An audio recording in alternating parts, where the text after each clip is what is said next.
¿cómo podríamos describir este cuadro de situación tan dramático y trágico que tuvo como colofón, por lo menos ayer, esta espantosa escena de un jubilado intentando prenderse fuego en el corazón del PAMI?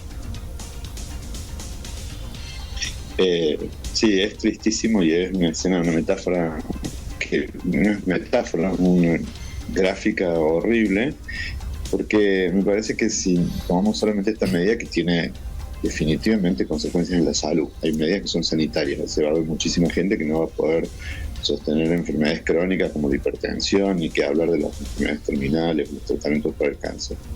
Tiene otra que es el ataque a una política sostenida en relación a una población, ¿no?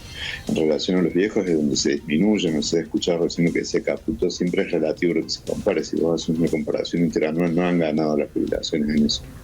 Y a la gente le costaba entender, porque lo veía como una dádiva, lo que es una jubilación, entre comillas, un aumento encubierto, porque si vos dejás de gastar 50, 60 mil o 120 mil pesos, es una incorporación en tu ingreso. Pero cuando es de manera sistemática, que se está estableciendo una especie de acción de crueldad, donde la indolencia, digamos, donde la insensibilidad respecto al dolor humano es permanente y se direcciona a una población, lo que genera es una indefensión aprendida. O sea, no sabes cuándo va a venir el golpe, pero siempre está cercenando la posibilidad de la esperanza, de cierta tranquilidad, de cierta serenidad, que, digo, no es nuevo. Esto se dijo cuando la ex ministra de Relaciones Exteriores en un programa de Mirta Legrand, creo que dijo que para qué contratar seguro a los viejos, se van a morir. O sea, no solamente se hace con actos económicos de salud, sino también con los actos de habla. O sea, permanentemente es una población que está atacada. Y además el objeto de las políticas neoliberales de la derecha, ya lo dijo Lagarde, que el problema son los viejos, y es un problema en el sentido, para mí no soy gerontólogo, que es una población que tiene derechos adquiridos sobre un sistema que quizás se pensó, acá sería en el peronismo, en el estado de bienestar en los años 50, donde las previsiones de cantidad de personas mayores era muy poca en relación a los que trabajan. Claro. Entonces es un problema global. Ahora bien, acá se implementa una política cuya crueldad parece un plan sistemático de generación de pobreza y de generación de enfermedad y de generación de sufrimiento humano, ¿no? Andrés, mientras... En todo el mundo se prioriza que la calidad de vida produzca bienestar humano, acá crueldad. Claro. Sí, perdón. No, perdón.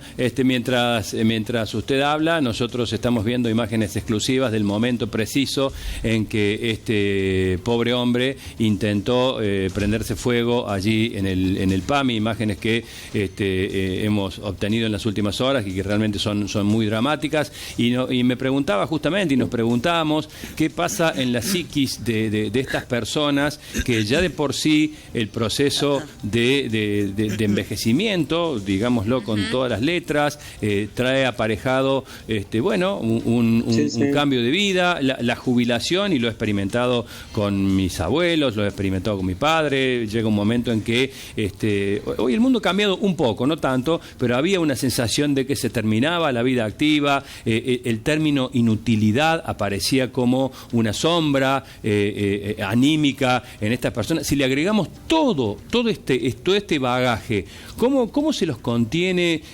Recién pasábamos imágenes de la fila del PAMI, del periodista de calle, haciendo notas a la gente, haciendo notas sin seleccionar los temas más dramáticos, uno por uno, y era un testimonio más doloroso que el otro. ¿Cómo se contienen? ¿Cómo se los abraza cuando nosotros mismos estamos desbordados? Mira, Sergio, te voy a tutear porque somos más o menos de la misma edad. Hay una cosa que tampoco tenemos que fantasearlo. Por ahí vos te preguntás, como un ser humano sensible, ¿cómo podemos abrazarlo? Una política pública abraza a la gente, porque le quita una preocupación básica para vivir, que es no estar pensando si va a poder medicarse o no medicarse. Exacto. Sí es muy cierto lo que vos decís, que esto se suma a una época en que hay muchas pérdidas reales de seres queridos, etcétera. Entonces mucho del trabajo psíquico de las personas mayores es sostener esa integridad. Pero si vos generás amenazas y digamos, para pasarlo en limpio, vos querés una niñez saludable y buena, tenés que evitar el abuso. primero, después vas a darle mejores condiciones de juego, mejores condiciones de educación, mejores condiciones de compañía. En una persona mayor es igual, si vos vas perpetrando el abuso justamente sobre el tema que más duele y que sabes que va a haber más pérdidas, que es la salud, entonces estás no generando un abrazo, no estás generando un abandono, estás generando un acto de crueldad. Eso está bastante estudiado, digamos, sobre poblaciones que se las quería debilitar, digamos, desde el histórico nazismo, digamos, hasta cómo se maltrataba a los colectivos homosexuales, a los esclavos. O sea, se va haciendo de manera prácticamente aleatoria, pero con frecuencia, se le va quitando un derecho, se le va dando un castigo, se le va dando un latigazo, etcétera, y que finalmente tenemos una población sumisa. Y nosotros, gente que tenemos cerca de 60, ya lo vimos a la señora Norma Pla tirada con un cáncer en la Plaza de Mayo, gritando contra el Senado, y donde no hubo una sensibilidad en eso. Entonces, tampoco es una novedad. Y eso sí tiene consecuencias sanitarias. Se muere más gente, se deprime más gente. Y entonces esto, que seguramente es un señor con mucha fragilidad, pone, digamos, en la escena de la tragedia. Andrés, estamos en un momento histórico donde... Sí, perdón. ¿Cómo te va, Janina? Mucho gusto. Me parece que ahí es un tema que por lo menos de afuera se ve como es el tema, das en la tecla, ¿no? Porque si bien siempre el sector de los jubilados en todos los gobiernos ha sido un sector muy golpeado desde lo económico, en este caso daría la sensación que además, digo, a la amargura de la cuestión económica o el contexto que estamos viviendo en general, que es muy adverso para todos, hay como una decisión, y creo que eso es lo desesperante de la política de Estado hacia abajo. O sea, el propio Estado, que es el que tiene que ser garante, es el que no solo los está maltratando, sino además de algún punto... Porque hay estados que deciden que no. Sí. Claro, digo, y en algún punto, si uno empieza a repasar lo que fueron estos primeros 12 meses de esta gestión, realmente uno puede decir, sin ser demasiado pícaro, que hay una intención de pasar la motosierra ahí, que realmente ese es el sector que está pagando el costo más grande del ajuste, ¿no? Eso no hay duda, pero además no es una política muy creativa. Todos los gobiernos provinciales y nacionales, cuando han necesitado plata, han tirado las cajas de jubilaciones, le sale por cualquier viejo, ¿no? Pero además también hay que decirlo, que no es igual para todas las administraciones del Estado. Cuando se inventa la jubilación es un invento reciente en la modernidad social, digamos, ¿no? Estaba basada en la solidaridad entre generaciones y estaba basada en estados que tenían bienestar. En Uruguay una cosa, en Cuba en su momento la revolución, en otros lados la decisión de cobijar al que ya no trabaja, en Argentina fue el peronismo, no importa, pero fueron momentos que tuvieron esa decisión. Bueno, eso que vos estás mencionando me parece que es muy importante también, es decir, que hay una orientación no solo donde se pasa la motosierra, que eso es como muy evidente, sino que es negar algo más horrible todavía. Cuando alguien, un funcionario, te dice, no se queje porque la jubilación aumentó en relación a la inflación, que además es una mentira, porque vos tenés que considerar lo que dijeron con mucha claridad, que se hizo el gran ajuste el verano pasado, donde se incrementó un 140%. Entonces, es como si yo hago ejemplos más gráficos.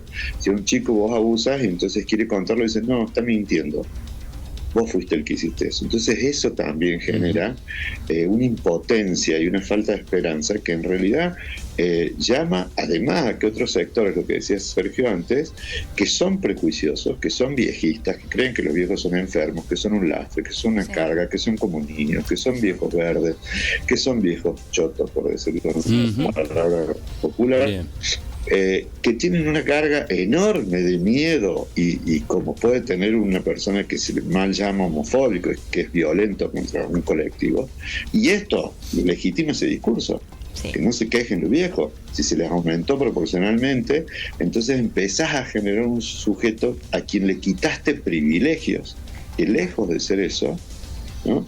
Es un colectivo al cual lo estás poniendo cada vez en inferiores condiciones respecto de su ciudadanía, de sus ingresos, de su salud, de derechos humanos. La gente se olvida que estos son derechos humanos básicos, que están consagrados en la Constitución, que hay una Convención Interamericana de Derechos de las Personas Mayores que la firmó el país. Es terrible, es muy difícil, Sergio, abrazar al otro en términos empáticos, porque seguro que en términos ciudadanos lo va a hacer y hay solidaridad en la gente. Totalmente, Andrés, eso gracias. Todavía no lo han destruido.